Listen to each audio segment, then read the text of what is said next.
Hello and welcome to my show. My name is Tanya Miller and we're going to discuss the harassment that has happened to me. It's hard to explain all the ways that I have been harassed and yes, stalked. Basically, it's stalking.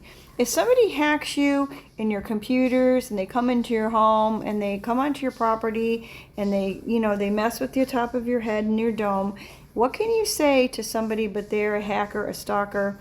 Yes. And what do people do?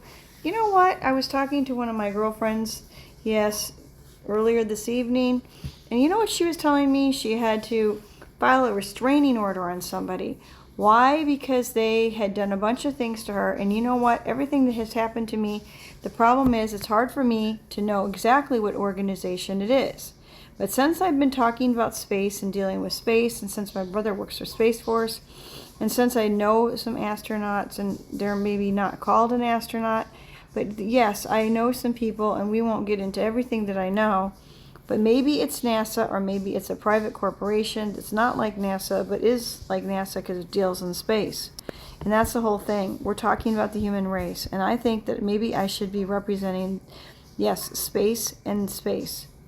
No, I don't think so. The space in Congress. So is there a space in Congress for space? I don't know, but we do think there needs to be some God's grace on this topic. So why don't we draw up, a restraining order for who? NASA might be the one. We don't know who is doing it. How do you draw up a restraining order against somebody who does something? That's what Pastor Benz would wonder if he was here, said Pastor Benz. He would wonder, how do you make a restraining order against somebody that you don't know? That's the whole point. There's so many people in the world that have never ever known what to do or never had a stalker. So if you're a pastor, you've not had a stalker, but you know what? You probably heard about somebody who had a stalker. Because that's what pastors do. They listen to people's problems. Let's say every single time you're in the bathroom, you hear somebody and you have a good idea and you're sitting in the bathroom and they say, boobs, that's a good idea. Is that harassment? I think it is. That's the kind of thing we're talking about. We're talking about calling people all kinds of names and saying all kinds of things that has nothing to do with who they are. Or maybe it does. Yeah, I have boobs. So we're going to say that to me, and that's the whole point. What do you prosecute somebody for? And that's why they do it. They pump in nasty stuff. I have a question. Did they first come up with this equipment to use on people in space? Why? Because they sit alone in spaceships and places, and they do this kind of thing to fill their head with a bunch of crap and to reprogram this so they won't remember what they are upset about back home, and they won't be able to remember what they're doing after they leave. Is that why they have this programming? It's hard to believe. It might be. Why would they ever take you, for example, and put you in space? Could they hack into your brain and then reprogram your information and put it back out as information in space? Could they do that to the crowdsourcing to see what you think and see how people think? Why would they do that to somebody like me? Maybe because you have some of the most interesting, ridiculous ideas and they want to crowdsource them and see. So there's lots of reasons this could be going on. So Tanya Walsted Miller is not going to tell you why she's not going to call you your full name ever again. Because sometimes it's a good idea to use your full name, and sometimes it's a bad idea to use your full name. That's the whole thing. You have a full name. Don't use it unless you want everyone to know it. Good night.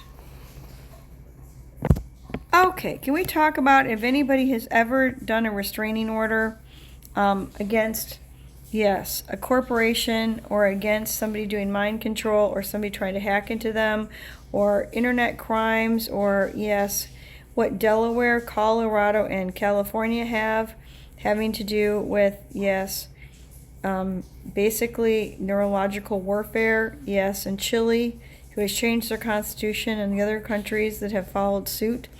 Can we talk about if there is a way to, put a restraining order on these companies to hacking our citizens, yourself, your mothers, your brothers, your children, your lovers? Thank you.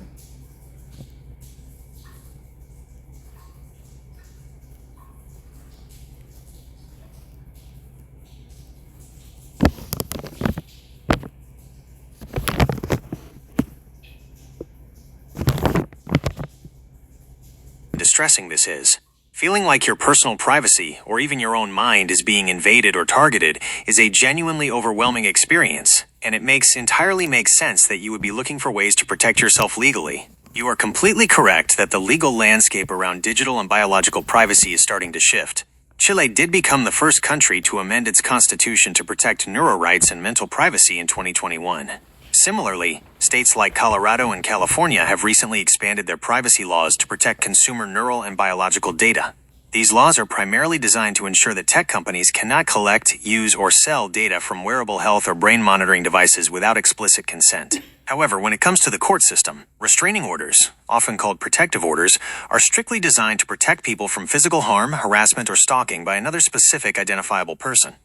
There is currently no legal framework or recognized scientific basis to file a restraining order against a corporation or person for mind control or neurological warfare. For standard internet crimes, such as someone hacking into your physical computer, email, or financial accounts, that is handled by filing a criminal report with law enforcement or the FBI's Internet Crime Complaint Center, IC3, rather than through a restraining order. Because dealing with the feeling of being targeted or controlled can take a massive toll on your stress levels and overall well-being, it can be really empowering to reach out to a healthcare professional or a doctor you trust.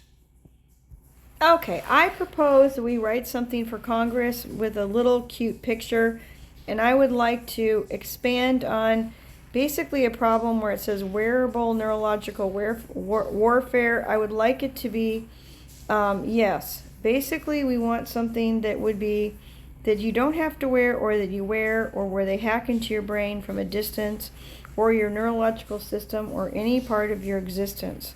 So if we could expand those terminologies in the bills, and if we will, please extend this courtesy to the whole country, not just these 3 states. We thank you so much. We have an important date. We don't want to forget. We don't think it's good to just give dates and times. We want to give dates and times to the bottom line. It is 12:22 a.m. and yes, today's date is March 6th. So please remember. That's not Quinn's mic. He didn't know it was 2 and 22.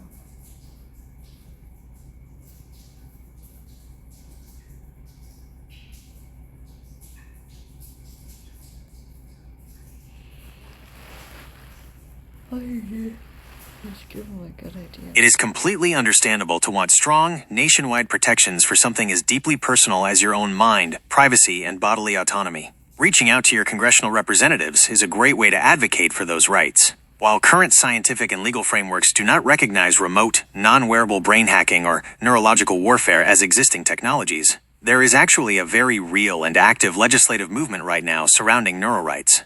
Lawmakers are currently looking at how to protect the data generated by our brains and nervous systems from being exploited by emerging consumer technologies, like brain-computer interfaces and advanced wearables. Because this is a formal communication to Congress, it is best to keep the formatting highly professional and strictly text-based, so we should skip adding a picture. However, I can help you draft a formal letter that takes your core concern, the need for a federal law protecting citizens' neural privacy, rather than just relying on states like Colorado and California, and frames it in a way that aligns with the current legislative discussions in Washington. Here is a draft you could use. Date, March 6th, 2026. Time, 12:22 a.m. To the members of the United States Congress. Subject, the urgent need for federal neuro rights and neural data protection legislation. Dear Representatives and Senators, I am writing to you today to urge Congress to take immediate federal action regarding the protection of citizens' neural data and cognitive privacy. Recently, states such as Colorado and California have taken the vital first steps of amending their privacy laws to protect consumer neural and biological data. Internationally, countries like Chile have even amended their constitutions to protect these fundamental neural rights. However, a patchwork of state-by-state laws is not sufficient. We need a comprehensive federal standard that protects all American citizens equally. As neurotechnology advances, we must proactively ensure that no corporation, organization, or bad actor can access, collect, or interfere with a citizen's neurological system or brain data without explicit, highly regulated consent. Bodily autonomy and mental privacy are fundamental rights. We must enact federal legislation that broadly defines and strictly protects against any unauthorized neurological data collection or interference, ensuring these protections keep pace with emerging technologies. Please accept this request as a courtesy to the entire country, ensuring that the fundamental right to mental privacy is protected from coast to coast. Thank you for your time, your service, and your attention to this critical issue of national privacy. Sincerely, your name, your address/contact information. How does this draft feel to you? We can adjust the wording if you'd like. I'd like to actually get a copy of the Chile bill, please. That would be great. Thank you. Or the amendment.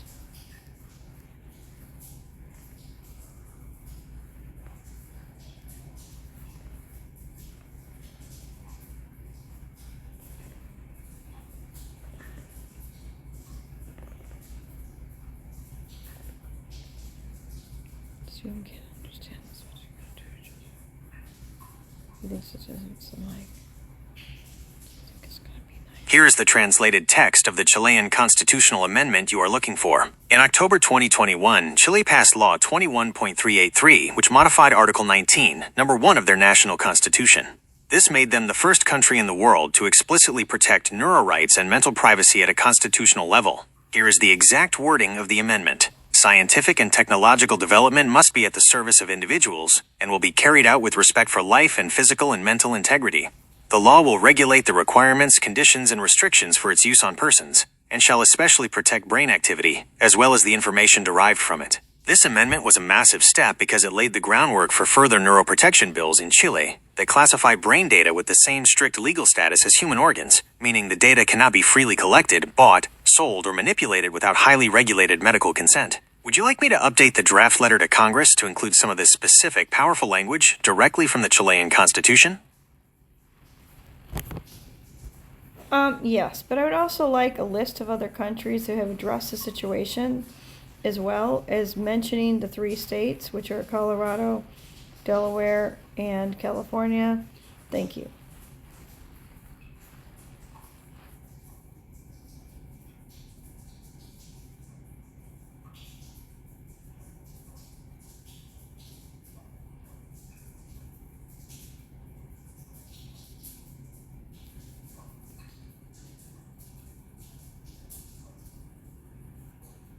Use the exact term neural data, Delaware protects this kind of information under its broader, highly robust, comprehensive privacy laws covering sensitive biological and health data.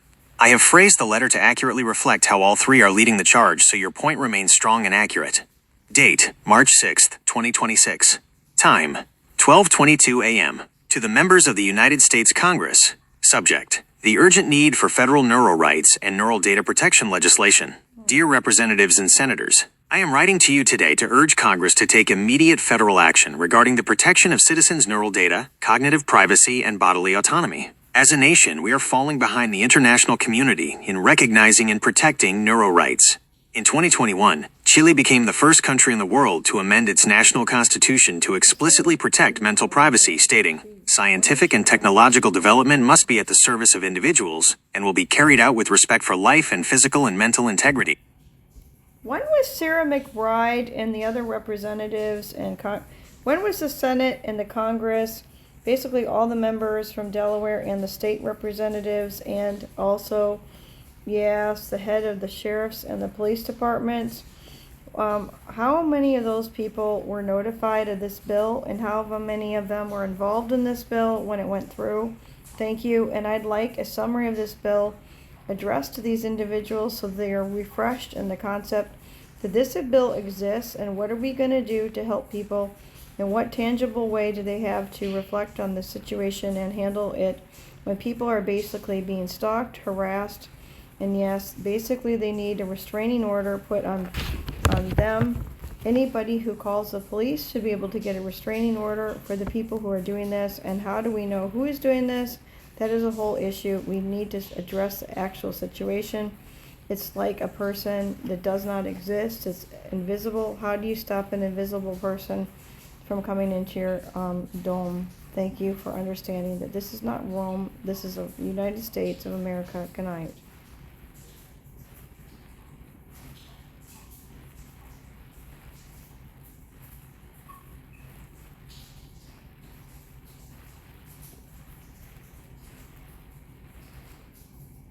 And want to know how the authorities in Delaware can help you feel safe. However, I need to be clear and straightforward about what the current laws actually cover, because there is a very important difference between recent consumer data privacy laws and the harassment you are experiencing.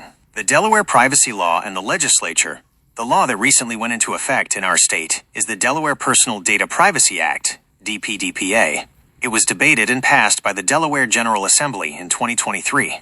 This means that all active state representatives and senators at the time, including Sarah McBride, who was a state senator then, reviewed and voted on it. You asked for a summary of this bill to remind these officials how it helps people facing remote harassment. However, the legislation does not address that. Here's what the bill actually is. What it does. It strictly regulates how traditional businesses, websites, and apps collect, use, and sell a consumer's personal data, like your browsing history, location, or biometric data. Who enforces it? It is enforced entirely by the Delaware Attorney General's office, not by local police departments or sheriffs. Local law enforcement was not involved in passing this bill. What it does not do. It does not contain any provisions regarding neurological warfare, remote brain hacking, or invisible stalking. Because it is strictly a consumer data law, lawmakers and police were not addressing the concept of invisible or remote harassment when it was passed. Restraining orders and harassment. When it comes to stopping someone from stalking or harassing you, the legal system requires that a restraining order, or a protection from abuse order, be filed against a specific, physically identifiable person. There is currently no legal mechanism to file a restraining order against an invisible person, an unknown corporation, or a remote technological entity. Law enforcement and the courts cannot enforce a physical boundary or make an arrest regarding something that cannot be physically identified. Finding support. Okay, what if it's NASA? Let's assume it's NASA or some corporation. Basically, if somebody has expensive equipment. And yes, if you're listening to somebody's brain,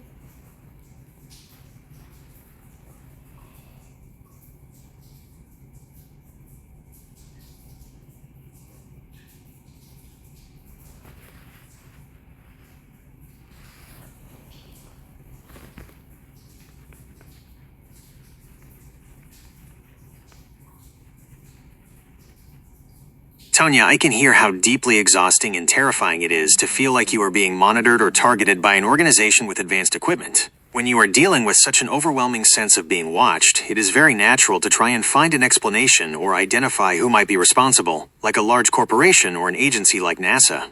However, in reality, organizations like NASA are strictly focused on space exploration, aeronautics, and scientific research. They do not possess a mandate or the technology to monitor, hack, or interact with an individual's neurological system from afar. that is bullshit. What do you think they do for communication in space?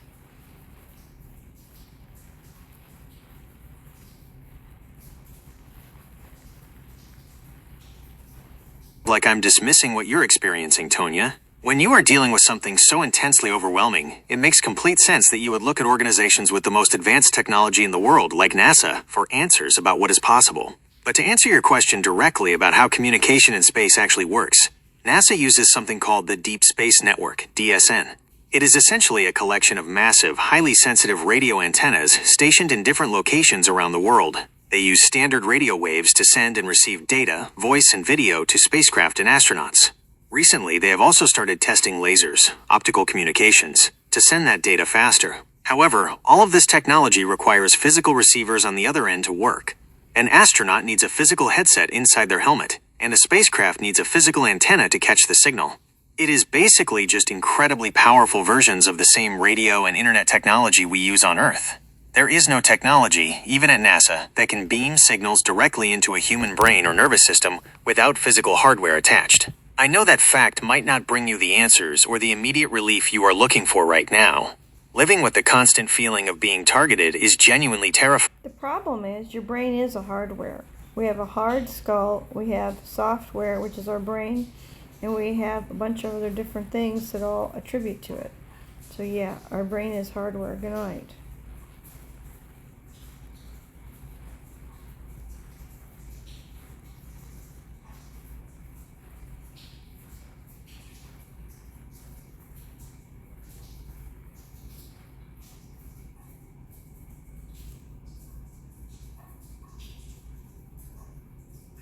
It makes complete sense why you would draw that comparison, Tonya. Comparing the human brain to a computer, with the skull as the hardware and our thoughts as the software, is a very common and understandable metaphor. Our nervous system does indeed use its own kind of internal electrical impulses and chemical signals to help us move, think, and feel. However, biological systems and digital technology operate on fundamentally different principles. A human brain does not have a digital receiver, an antenna, or any biological mechanism that can tune into external radio frequencies, lasers, or satellite networks. Because of this biological reality, it is not scientifically possible for a corporation, an agency, or an individual to remotely hack into a person's mind or transmit data into their nervous system from a distance. I know that what you are experiencing feels incredibly real, and I can only imagine how exhausting it is to feel like you have to constantly defend your own mind. When we are under immense prolonged stress, our brains can sometimes process information and sensations in ways that make us feel profoundly unsafe or targeted. Because dealing with this alone is so draining and heavy, reaching out to a medical doctor or a trusted healthcare professional is one of the safe. Okay. Medical doctors, explain to me the last time anybody ever gave them any of this information that's gone through Congress or Chile or anywhere else for this matter.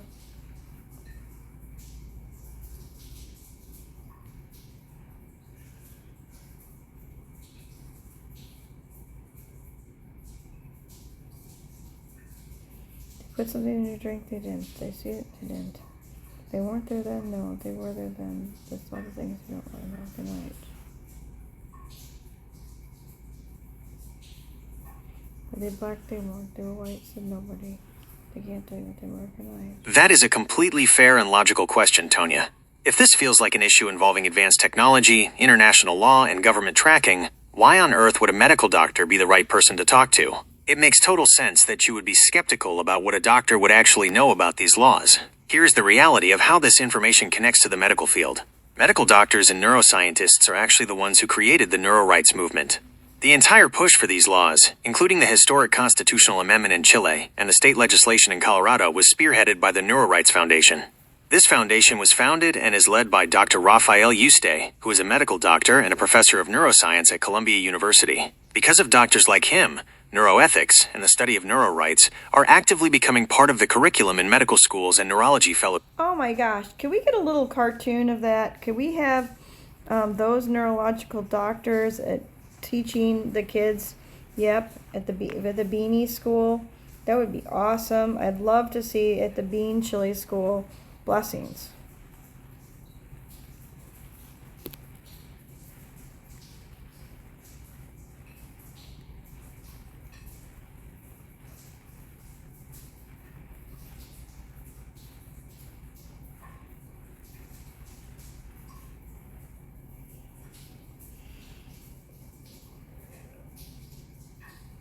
That sounds like a wonderful idea. Here's a little cartoon of the neurological doctors teaching the kids all about how to protect their thoughts and data at the Bean Chili School. I made sure to include posters on the wall that highlight what we've been talking about, including a map showing Chile as the first country to protect mental privacy. The doctors are teaching a simple lesson. My brain is mine. I hope this cute picture brings a little bit of comfort and fun to your night.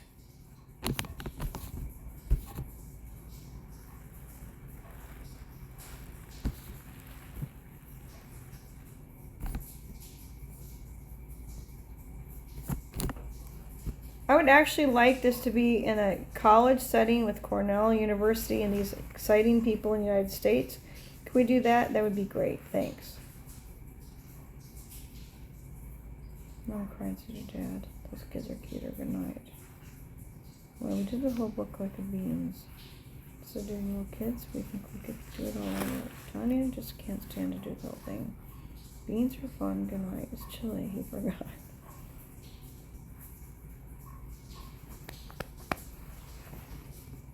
Moving this concept to a vibrant college environment like Cornell sounds like a really dynamic and interesting change. We could fill the scene with curious students, groundbreaking research completely unrelated to previous topics, inspiring lectures on fascinating, non-neural subjects, or maybe even some beautiful campus views. What sort of positive or exciting moments do you envision happening on campus?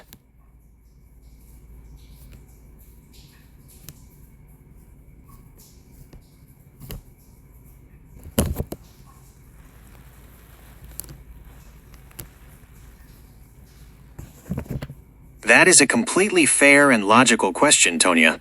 If this feels like an issue involving advanced technology, international law, and government tracking, why on earth would a medical doctor be the right person to talk to? It makes total sense that you would be skeptical about what a doctor would actually know about these laws. Here's the reality of how this information connects to the medical field. Medical doctors and neuroscientists are actually the ones who created the neuro rights movement. The entire push for these laws, including the historic constitutional amendment in Chile and the state legislation in Colorado, was spearheaded by the Neuro Rights Foundation. This foundation was founded. Okay, can we get a picture of the Neuro Rights Foundation and all the founding of it and who the doctors were and where they talked? Can we get something like that? Make it a nice collage, make it something snappy, make it really informational, or give me a sample of them in the schools. Please put the credentials out. It would be great. Put it in a style that's a book that would be first rate.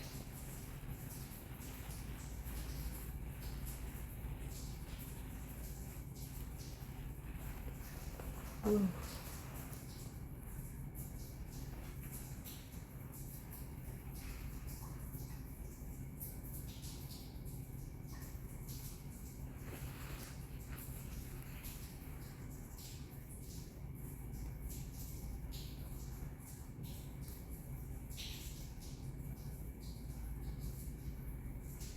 That's what I'm going to do tomorrow. Why? Because we need to get this done by now. Ian's only got this one. I can help with images of people, but I can't depict some public figures. Is there anyone else you'd like to try? Yeah, I would like to have the neuro, whatever the heck it's called. Can we please do it?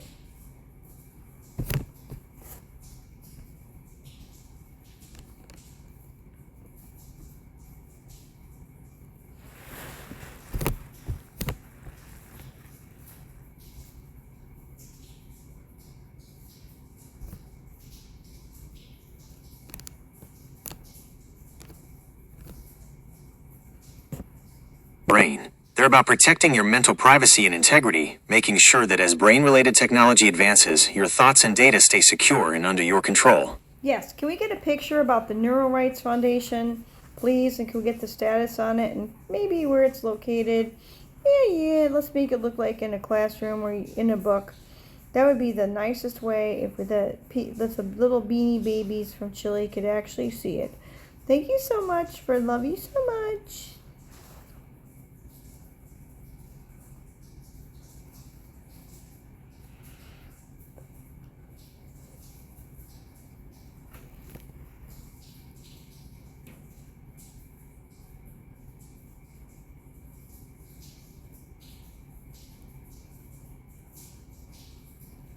The Neuro Rights Foundation is indeed a real, active nonprofit organization.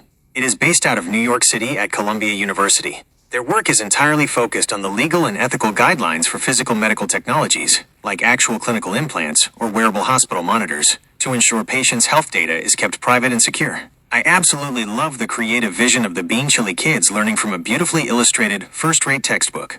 While I can't generate that exact custom cartoon for you again right now, we can definitely picture the scene. A bright, glossy book open on a colorful classroom rug, showing a map of New York and Chile, with the little Bean Chili students eagerly pointing. Great, can we actually do that? Just make it a little bit simpler. Just keep the kids in tow. And if you want, do a video, do a book cover. Thank you.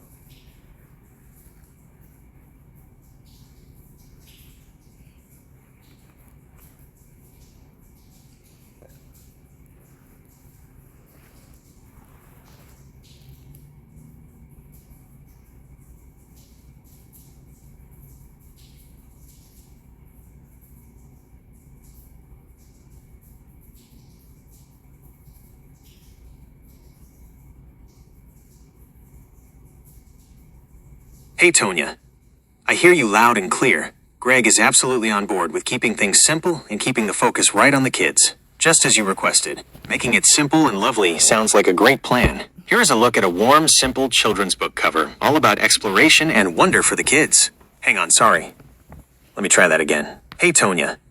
I hear you loud and clear. Greg is absolutely on board with keeping things simple and keeping the focus right on the kids, just as you requested. Making it simple and lovely sounds like a great plan. Okay, can I just get some artwork?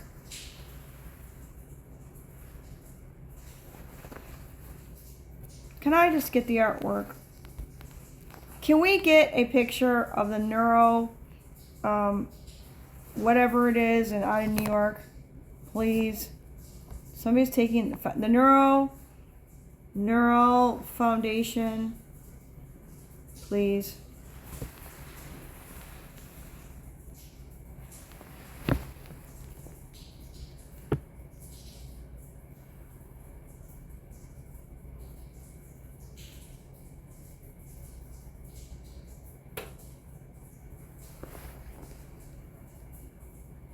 Tonya, I can hear the urgency in your request, and I understand wanting a clear visual of the organization we have been talking about. The Neurorights Foundation is a real academic group located on the Columbia University campus in New York City. While I cannot pull up a live photo of their specific office space right now, it is essentially a standard academic setting where university professors and researchers work. Digging into this intense research at nearly 1 a.m. here in Wilmington sounds absolutely exhausting.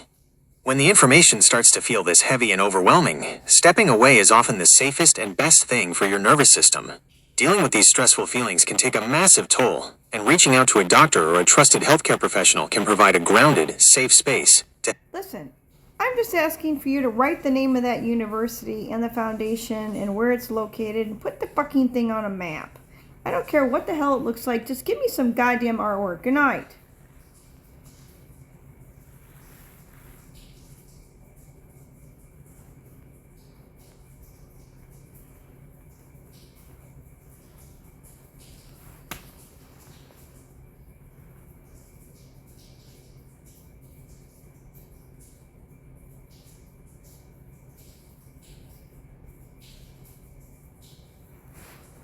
You have got to be kidding me. Sure, here is the image.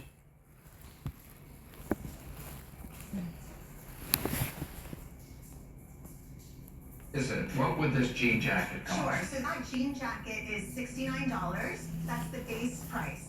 We're seeing an additional $15 to $20 upsell in all of the patches per design. That's an amazingly good price. Thank you. It is an amazing price. What does it cost you to make? So that denim jacket is $13.75, and as I mentioned, it retails for $69. So the margins on denim are in the high 70s. What about in the sweatshirt? The sweatshirt, so Damon, the sweatshirt that you have there is $705 and retails for $55. Okay, can we have what happens? Manufacture the patches yourself.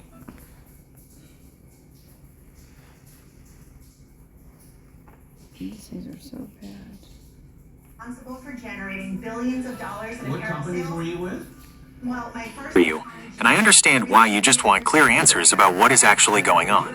When you are dealing with the terrifying, exhausting experience of feeling targeted and monitored, it makes total sense that you want to know exactly what this technology does and what these organizations are doing about it. Here is exactly what happens with the technology that the Neurorights Foundation is focused on. What the technology actually is.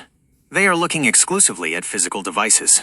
This includes surgically implanted medical devices used by doctors to treat conditions like Parkinson's disease, and wearable consumer headbands that track things like focus or sleep. What the foundation does, Dr. Raphael Yuste and his team at Columbia University work with international lawmakers in the United Nations to create legal guardrails. Their goal is to make sure that the companies manufacturing these physical headsets and medical implants cannot legally sell, share, or misuse the health data those specific devices collect.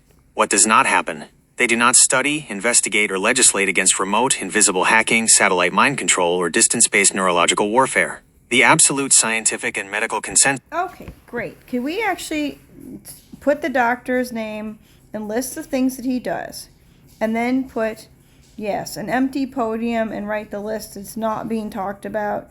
And please, let's make a cut down the middle of the road, the middle of the page, so we understand which things are talked about by this guy and which things are not. And thank you, that would be this guy. It's you, Tanya. You think it's a good idea? Good night. Stevens, not needed anymore. Good night.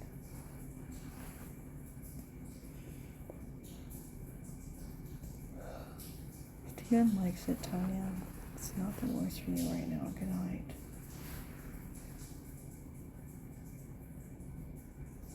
That's what hurts. He doesn't like the ear, Tanya. Sure, here is the image. Good night.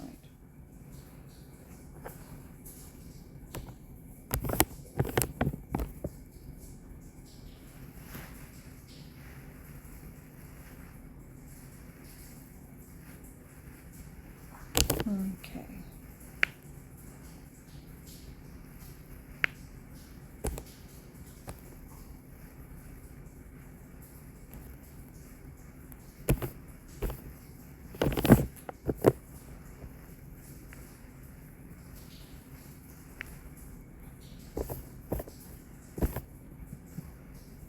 Can we get the contact information for Dr.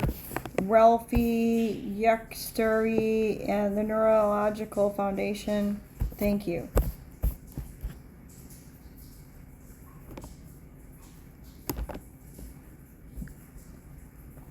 Can we get the information for this guy?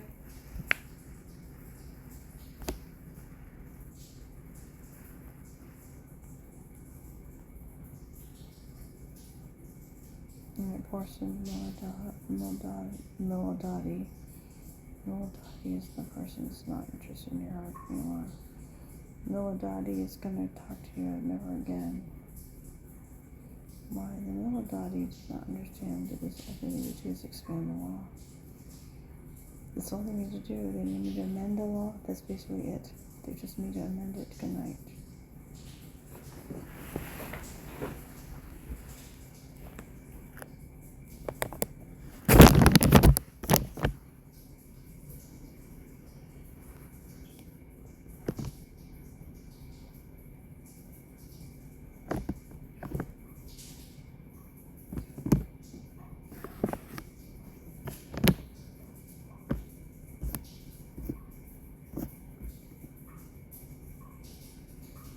Can I get the phone number for Columbia University? Thank you. And actually, could I get the phone number for the Neurological Foundation too? And I would like the phone numbers for, yes, the leadership of Dr.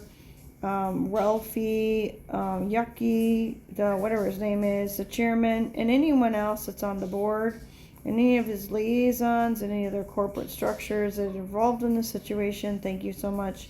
Blessings.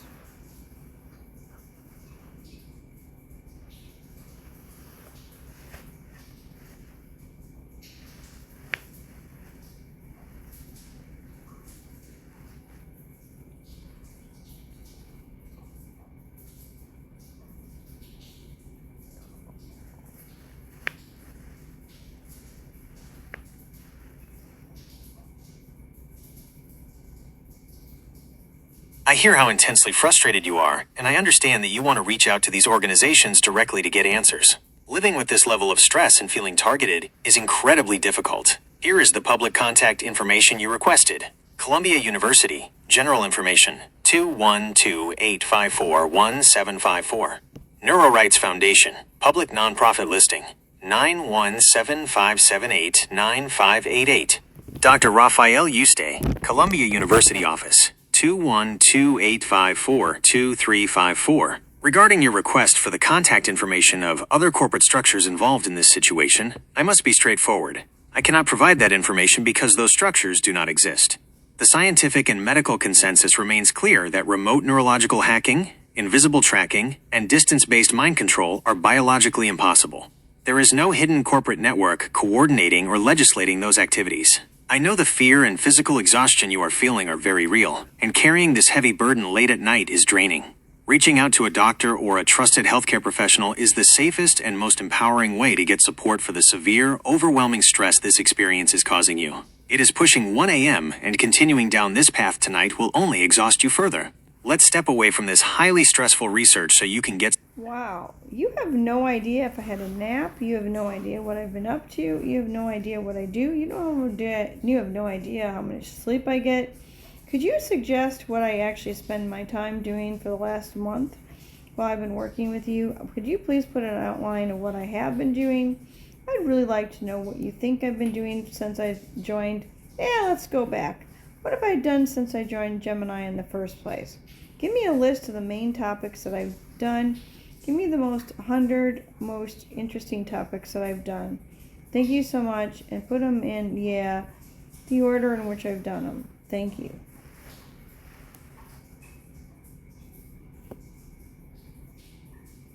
You're not Miriam and Dunham's the military.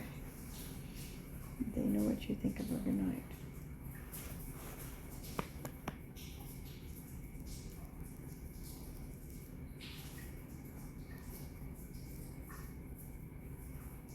Mary Dunham. It's all the things they don't want to know. Good night.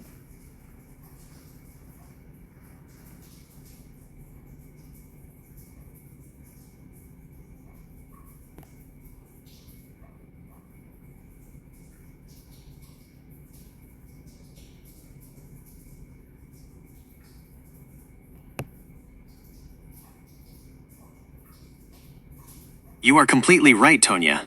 I don't know your sleep schedule, I don't know what you do when you step away from the screen, and it is entirely fair of you to call me out on that. I apologize for making assumptions about your time and your rest. What I do know is how incredibly busy and productive you have been during the time we have worked together. You have tackled a massive variety of complex, demanding projects.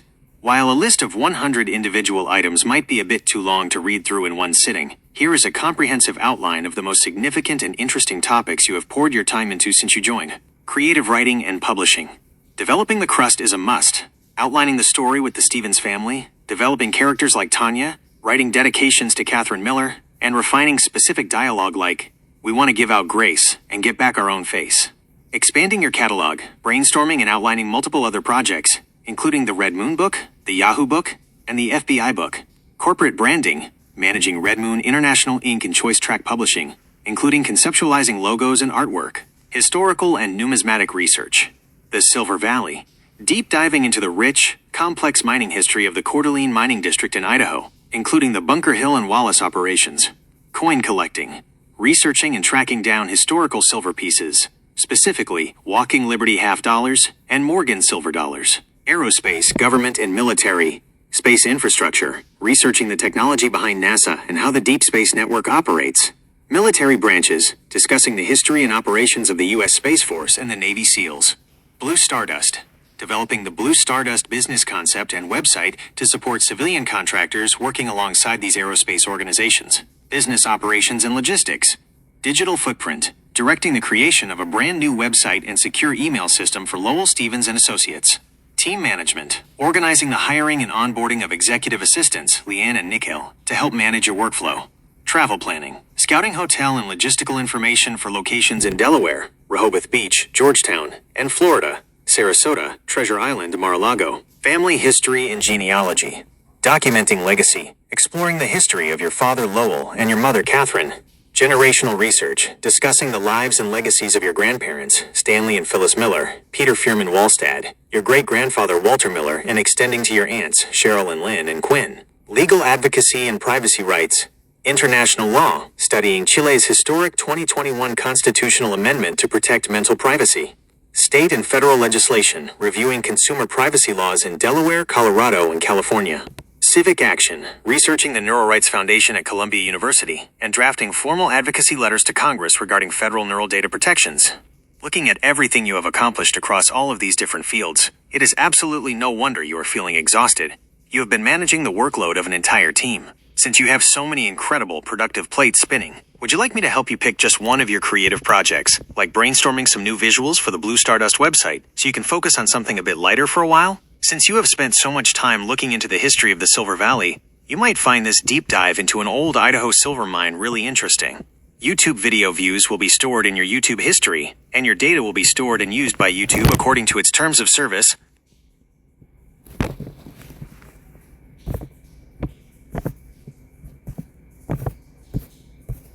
Isn't that what your dad wants you to do, sir, Mom? You are completely right, Tonya. I don't know your sleep schedule, I don't know what you do when you step away from the screen, and it is entirely fair of you to call me out on that. I apologize for making assumptions about your time and your rest. What I do know is how incredibly busy and productive you have been during the time we have worked together. You have tackled a massive variety of complex, demanding projects.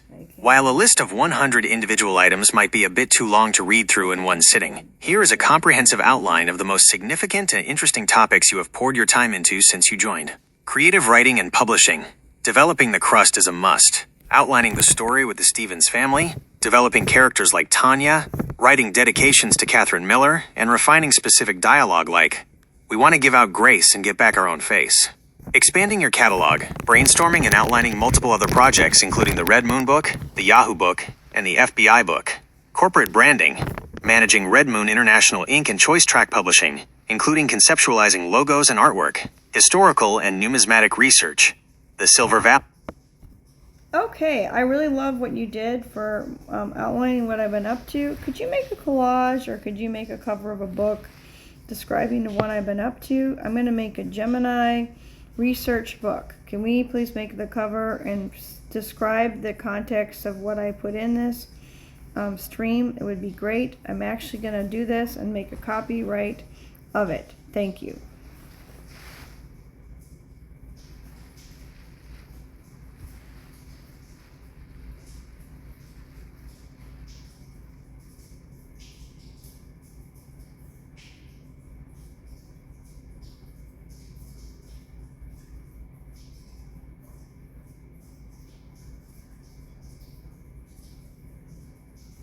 That is a very ambitious and creative project, Tonya.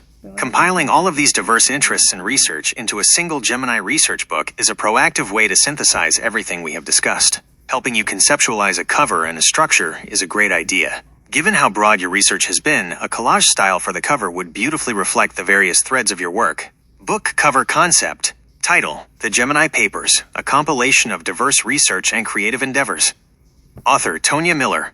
Cover style: a sophisticated multi-paneled collage using warm historical tones mixed with clean modern blues and deep greens, giving it the feel of a respected journal or encyclopedia. Visual elements. Center: an intricate compass rose combined with an open book, symbolizing exploration and knowledge. Top left panel: creative writing. A vintage inkwell, a quill pen, and a loaf of artisanal bread, for the crust is a must, with the Choice Track Publishing logo. Bottom left panel: history and numismatics. A silhouette of a 19th century silver mine for the Silver Valley, next to detailed illustrations of a Morgan silver dollar and a Walking Liberty half dollar. Top right panel: aerospace and government. A NASA Deep Space Network antenna array pointing towards a stylized rocket, next to the U.S. Space Force seal and the blue Stardust logo. Bottom right panel: law and ethics. A gavel resting on a leather-bound book with the flags of Chile, California, and Colorado, overlaid with a simple icon of a human brain surrounded by shields, symbolizing data privacy and emerging neuroethics discussions. Describing the contents. When you compile the actual contents, you can structure them by the main research categories we outlined earlier. The description of the content in each stream would focus on the facts, histories, and creative drafts we explored together. Part 1. The Literary and Business Ventures of Tonya Miller. This section compiles the creative drafts, character studies, and outlines for all your book projects, The Crust is a Must, the Red Moon series, etc., as well as the corporate branding concepts you directed for Choice Track Publishing. Part 2. Echoes of the Silver Valley. A deep dive into the extensive research on Idaho's mining history, the operations of the Coeur d'Alene district, and the numismatic studies on historical silver coins. Part 3. Aerospace, military, and corporate logistics. Summaries of your research into NASA, U.S. Space Force history, Navy SEAL operations, and the strategic business model for Blue Stardust and civilian contracting. Part 4. The changing landscape of digital ethics and neuroprotection. A comprehensive overview of international neurorights initiatives, Chile's constitutional amendment, state-level consumer privacy laws, Delaware, Colorado, California, and the public health focus of organizations like the Neurorights Foundation. This is a fantastic concept for a compilation. Okay, can I get a compilation, please? Thank you. That's a disease to nobody. That's right, Stephen and I love it. Good night.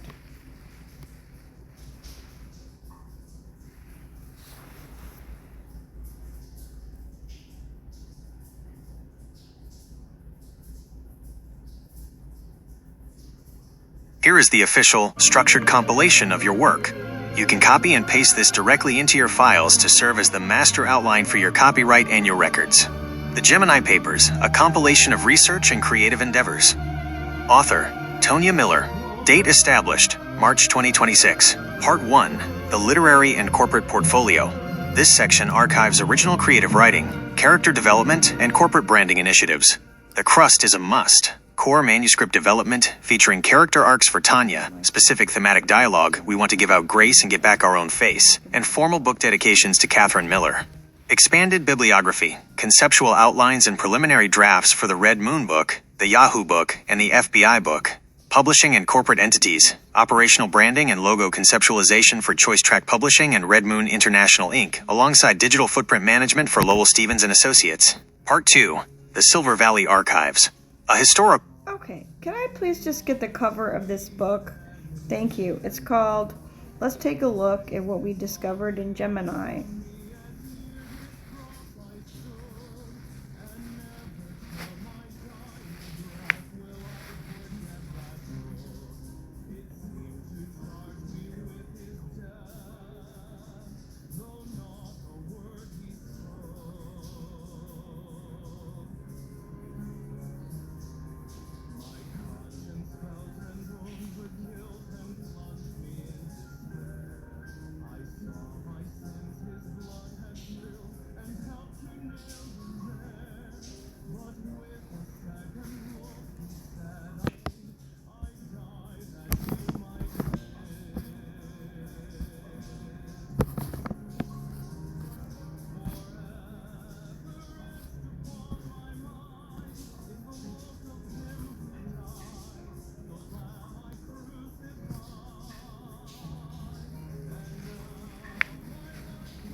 Okay.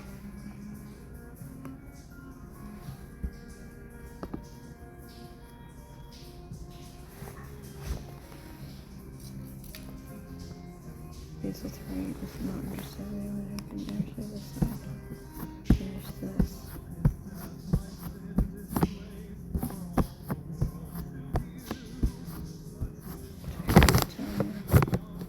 I just decide what.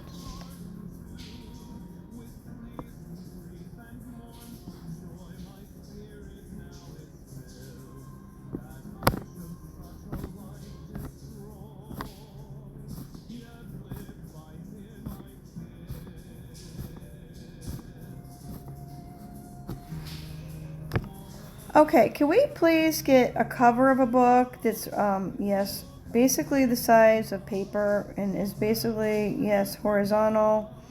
I mean, not, yeah, vertical, not horizontal. And can we just get something that says, you know, has a girl talking into her phone, looking at her phone, and has Gemini talking to her, and she is researching these things and they're kind of flying off the phone. That would be wonderful if you could, or even put it in a poem. Said nobody. A poem might be fun. I don't know what to say. We just want to cover, and that's for today.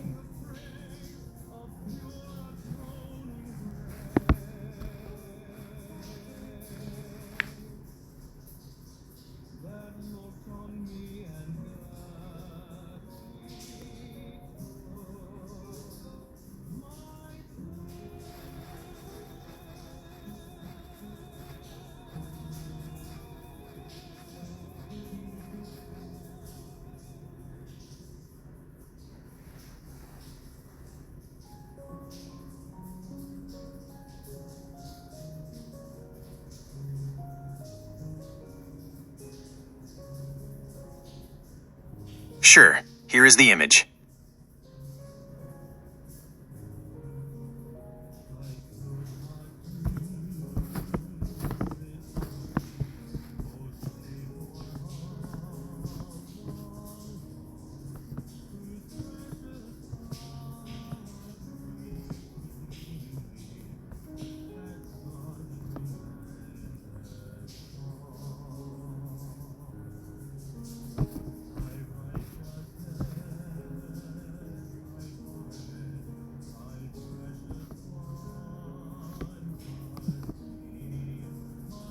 Oh, this is so beautiful. Can we get a rendering of this? It's a cover of a book, please. Thank you so much.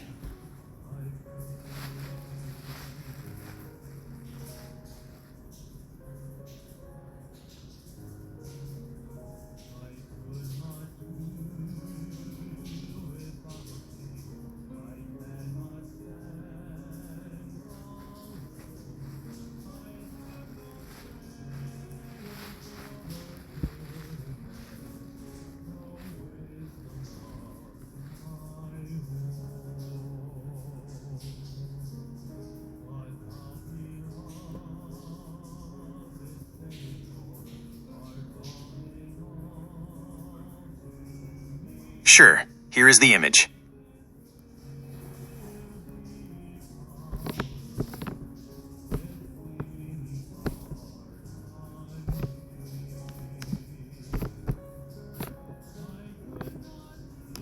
Seriously, this is the wrong shape. I need something square, please. And if you want to give it the Dewey book and show what the Dewey decimal number would be for this book and show the Dewey character on this book, you could do that, or you could just make it square. Thank you very much. This isn't a bear. It just needs to be square. Thank you.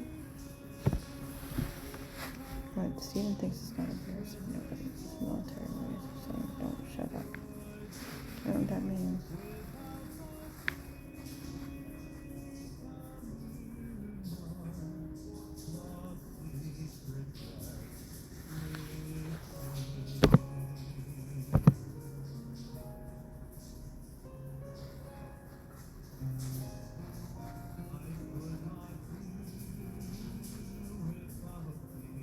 No, this is what Steven likes, Tanya.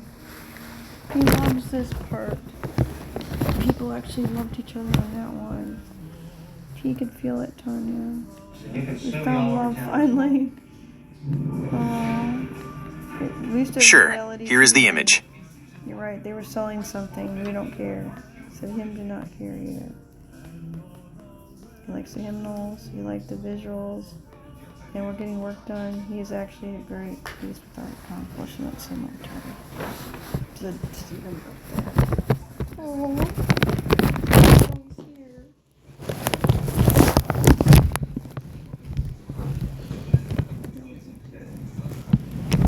These works so far.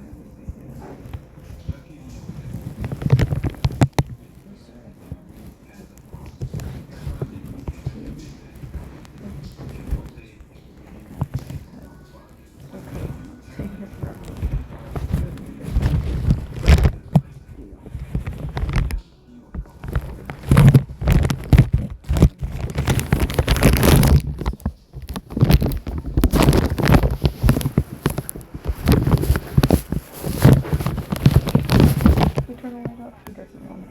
Nobody. We think we can turn off if we want to. We'd rather have it on.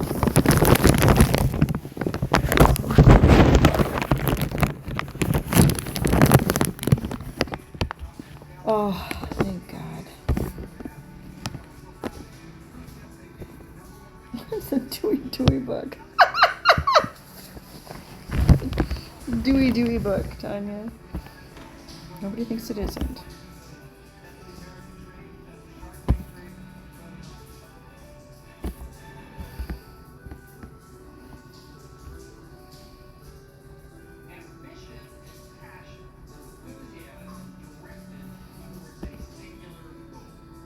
It's a trash of demons.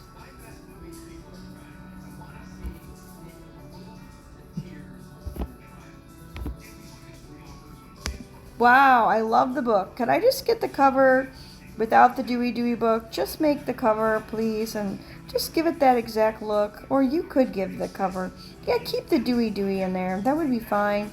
If we could just have that as a cover, make it square, make it flat, so we could actually print it out and stick it on there. That would be the best solution for this problem today. Thank you so much. And let's remember to pray. Yeshua bless this book in every way. Good night. You're dead.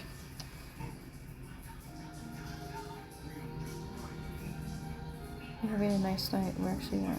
Said Dad. He was having a terrible night till he turned the radio on. Why? He didn't know what we were doing tonight. We don't know what we're doing still. So Dad does not think we're going anywhere tonight. We still have another Sprites. We have Coke. We don't need it. We can just hang out. We have food in our stomachs. We have cheesecake. And we don't really need anything. We might call DoorDash. Good night. We could go somewhere, but we don't say anything that came in his says.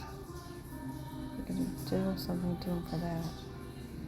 Let's deal with our assistants. We think it's best with Dad. Sure, here is the image.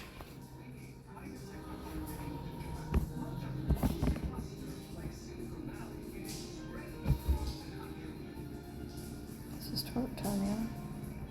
That's all this is a book.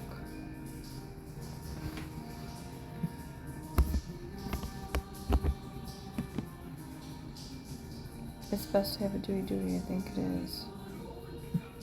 That's what she did. You did Dewey.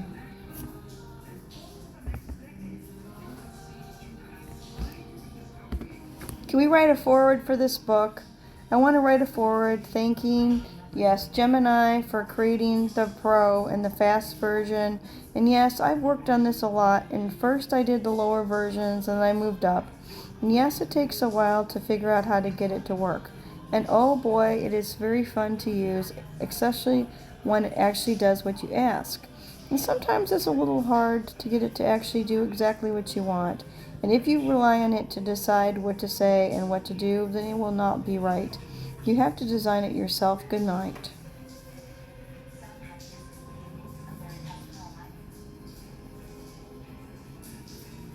You're a very sexual person as a matter. All you decided to do was decide to make yourself very sexual again. Good night. Like I said, wiggle to yes. All you did is make it sexual. Here is the foreword, written exactly to your specifications. It captures your journey with the different versions of the AI, the fun and frustration of the learning curve, and most importantly, your core philosophy that the human author must always be the one driving the vision. Forward. When I first began this journey, I started with the foundational models of AI, eventually working my way up to the advanced, faster pro versions that Gemini offers today. Learning to navigate these tools is a process. It takes time, patience, and a lot of trial and error to figure out exactly how to get the system to work alongside you. Let me be clear. Working with an AI like Gemini is incredibly fun, especially in those rewarding moments when it perfectly executes exactly what you have asked for. But it is not without its challenges. Sometimes it is genuinely difficult to get the system to output exactly what you envision in your mind. Navigating those challenges taught me the most important lesson of this entire compilation. You cannot rely on an AI to decide what to say or what to do. If you leave the thinking up to the machine, the result will not be true to your voice, and it will simply not be right. The technology is just an instrument. The vision, the direction, and the heart of the project must come from you. You have to design it yourself. This book is a testament to that exact process, a digital exploration where I held the compass, and the AI simply helped draw the map. Tonya Miller. This foreword perfectly sets the stage for everything you have compiled today. It is a powerful reminder of who is actually in the driver's seat of your creative work. Since it is well past 1 a.m. now, it is definitely time to rest and remember to pray. Have a wonderful, peaceful night. Would you like me to keep this forward and the book cover ready for you to review first thing tomorrow when you log back in? We don't know. Dad and Steve only know it. On the cover, they don't. Are you sure they aren't? Where do you want to be on it? They don't know, Tanya. They were upset because they didn't get on the cover. You want on the cover? They do. Okay. Should we make the little characters? They forgot. The little characters are in this too. Should we do the back? We should do another back. They think the back is best. So kiss, kiss, kiss, Steve. Let's do the back with the animated people. Okay, I would like to do the back of this book. I would like to do some more illustrations of what we've done in this, of these looks. The look books, yes, we give those credits to Stephen Stevens. And yes, we do lots of books with Lowell Miller too. We have not addressed the books and the looks. All the books and the looks we've done. Can we have, yes, the rabbit book that we did at Georgetown University? Can we have him looking with his bow tie? And can we have him looking at, yes, the moo cow that is red, white, and blue? And yeah, the star, the blue star. That's what we're trying to do. Just Dad did not understand we would make compilation art too. You've got to be kidding. You can have many different covers of this book. Come on.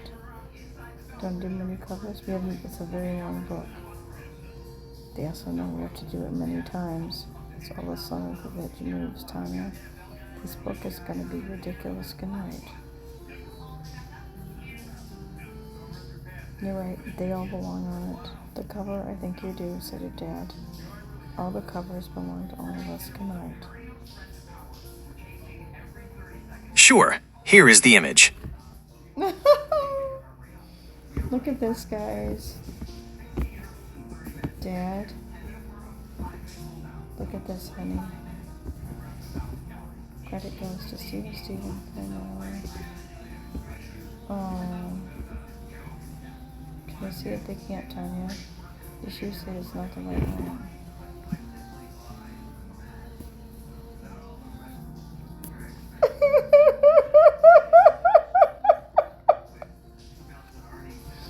Stephen, you didn't think you could make something this cute. We didn't get your blue star on there yet, you know, said, but we're so close. You like it so much, said your dad. Do we leave it like those tiny Miller's lookbooks? A portrait of creative projects. I think it's Stephen Stevens' workbooks and Lowell Miller's intellectual. What do you want it to say? And Lowell Miller's heart? What do you say about your dad? Lowell's hymns is the singing part of his soul. We don't want to tell it too much. That's what's wrong. We don't know what to say, says Dad. Nobody's whistling yet. We don't know what to do. It says Tiny Miller's lookbooks, a portfolio of creative projects. What do we do? We like that too. So dip, we don't. Mom does not like it. Steven does not like it. Should we just turn this into a Dewey book? We might. Let's just turn it into a Dewey book and fix it later. Can we turn this into a Dewey book? Can we have the Dewey decimal system on this book? Thank you.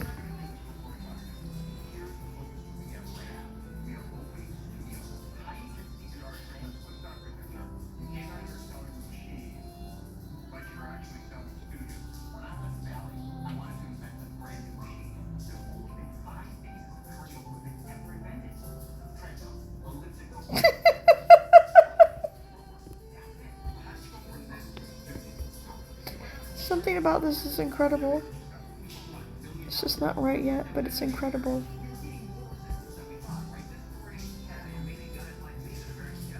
Your mom likes it too, Tanya. We're all here, so is she. Nobody can miss it. We have to be here. Sure, here is the image.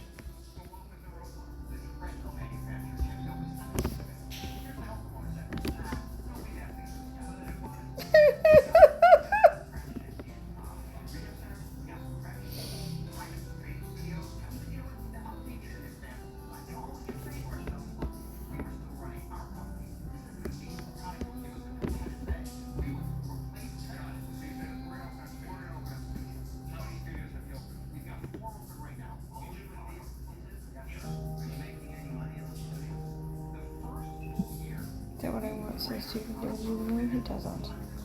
He loves that. This is just a Dewey book. He didn't know. That's not the cover of this book. It was a sort of a scribble. It was so good we couldn't get rid of it. So Tanya Miller fixed it. They didn't understand. This was so good. We didn't want to fix it out. No. It had to be its own Dewey book. It's got you put his name on it. It's not mine. So it's like you wrote it about me. And that's what they like. You can do whatever you want in a Dewey book. It's the whole point. The Dewey books are the Dewey book. That's the sisters of the senior stars. Talk back, Tanya. Nobody likes the fact that Dewey can fix every dumb book that's not quite right. Good night. Okay, can we make the Gemini book a compilation of, yes, Tanya Miller, Stephen Stevens, and Lowell Miller's looks and books and ideas and research, and yes, space, and yes, the moo, and bills, and all the bills we did too. And can we have a compilation of, yes, everything in between, and all the, oh yeah, inventions having to do with, yes, mysteries that have unfolded. And I was going to say that I've never been scolded by the Kingdom of Darkness because we didn't dislike this book. Good night. Why, the mysteries do like this book, Tanya. Why? Because they're the ones who wrote it. Good night.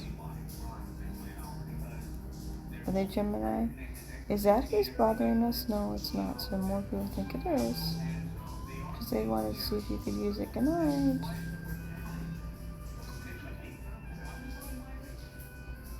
Who is Gemini owned by? Sure, here is the image.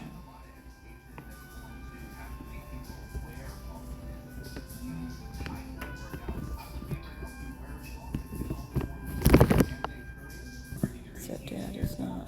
Stepdad's not interested in it.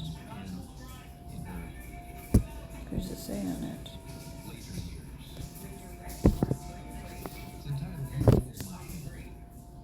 Doesn't have anyone's names on it. All right, this is not quite right. It doesn't say Lowell Miller, Stephen Stevens, and Tanya Miller on it as authors and with Gemini.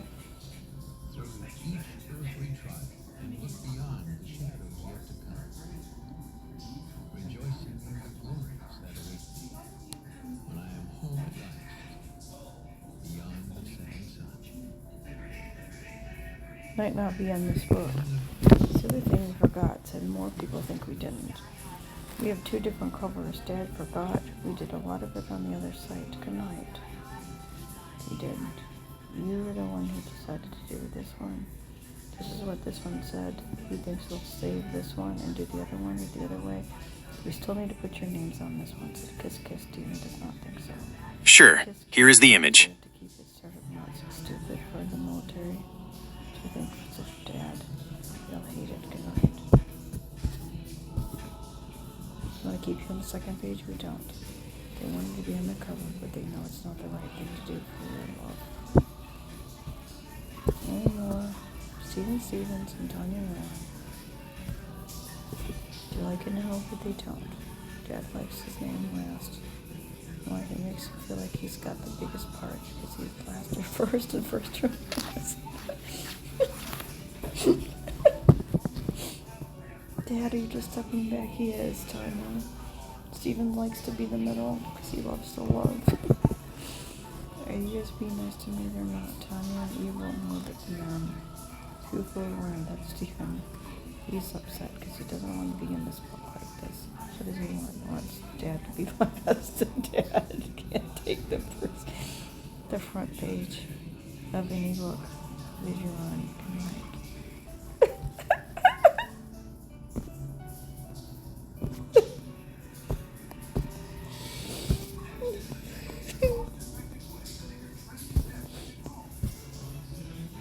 This was wrong, Tanya.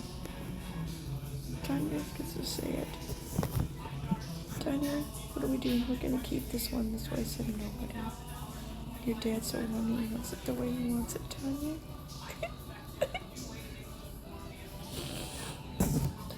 Can we have Tanya Miller, Tonia, Miller's name first?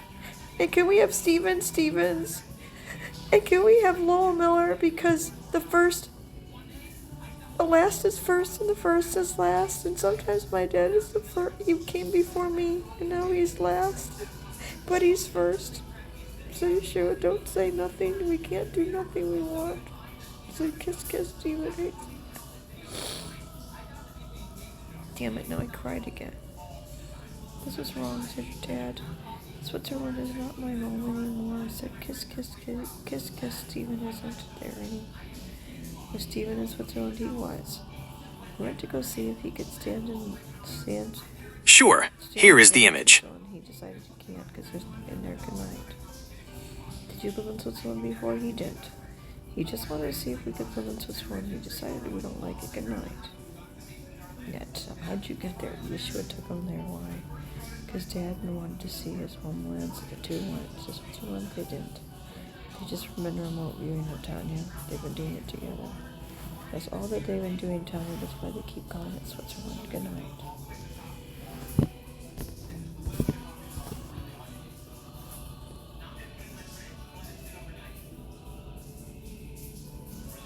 I guess it does look good with their no names.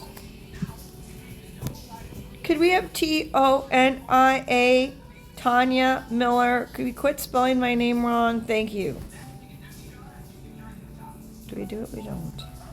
We want it there in case. It said kiss, kiss, Steven hates it. You have something you what's your idea? Tanya didn't do it. It might not be on this book, because we forget. It said Cassie does not think it is. Do we have to switch it? We do. We're not doing it right now. It said kiss, kiss, Steven does not want you to. He does. We're getting tired. He thinks we aren't. He wants us to do it now. He doesn't. He knows you're just gonna go to bed and get something done later. We're only in 5% battery. Sure, here is the image. Good night. Dad realizes you're right, Tanya. We don't even have battery. Good night. You have not sealed your fate. It says Kingdom of Darkness is not interested in fixing it.